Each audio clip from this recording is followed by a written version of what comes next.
Special coaching classes में आप सभी लोग का स्वागत है। आज हम प्रेजेंट के टेंस के पार्ट 3 लेकर आ चुके हैं, जिसमें कि हम आज पढ़ाने वाले हैं present continuous tense. Present continuous tense का अर्थ होता अपूर्ण वर्तमान काल, मतलब जो कार्य अभी पूरा ना हुआ हो उसके बारे में कंटिन्यूअस बतलाता है। तो जैसे ध्यान से समझना, इसमें किसकी पहचान है। जिस हिंदी वाक्य के अंत में रहा है, रही है, रहे हैं आदि शब्द पाए जाते हैं उसे हम प्रेजेंट कंटिन्यूअस टेंस कहते हैं। इसकी पहचान यानी इसके सेंटेंस के अंत में रहा है, रही है, रहे हैं आदि शब्द पाए जाते हैं उसे हम प्रेजेंट कंटिन्यूअस टेंस कहते हैं। प्रेजेंट कंटिन्यूअस का अफर्मेटिव सेंटेंस, जिसे हम हिंदी में साधारण वाक्य कहते हैं, जिसका रूल्स होता है subject plus is am are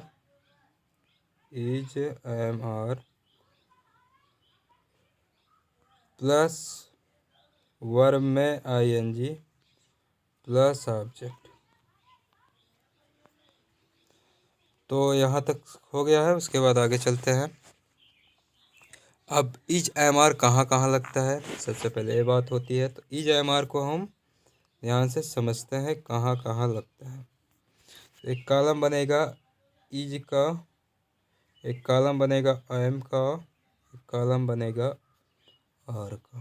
ठीक, तो इज ही के साथ, सी के साथ, नेम के साथ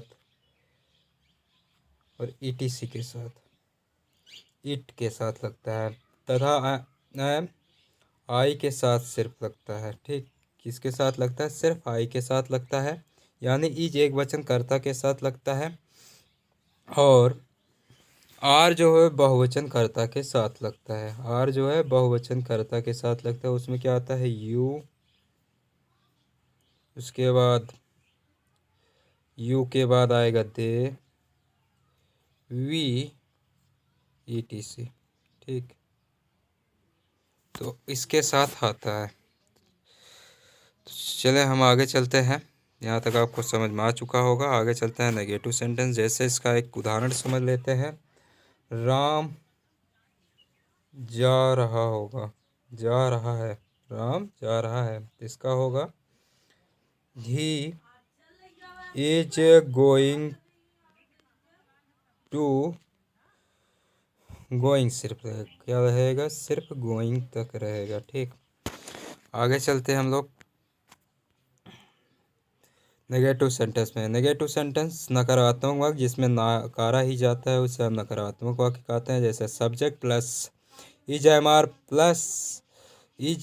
are plus not plus verb में आईएनजी प्लस ऑब्जेक्ट। तो इसके एक उदाहरण हम समझते हैं अच्छे से और फिर इसके बारे में बात करते हैं। जैसे तुम नहीं खा रही हो, इसका हो जाएगा यू आर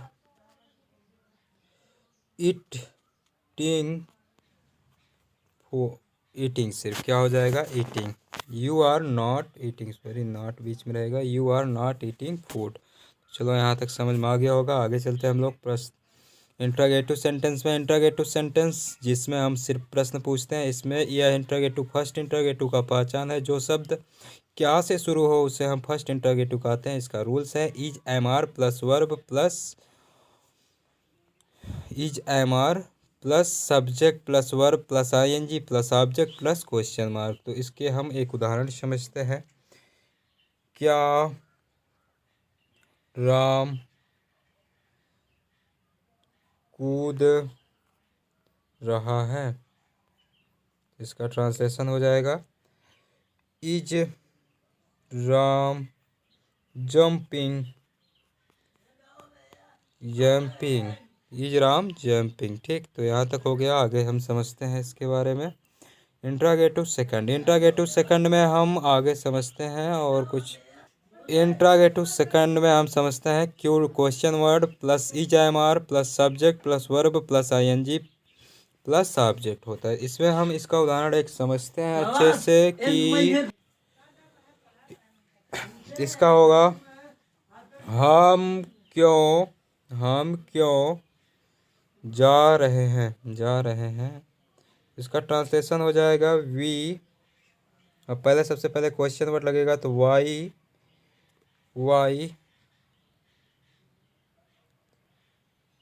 जा रहे हैं, वाई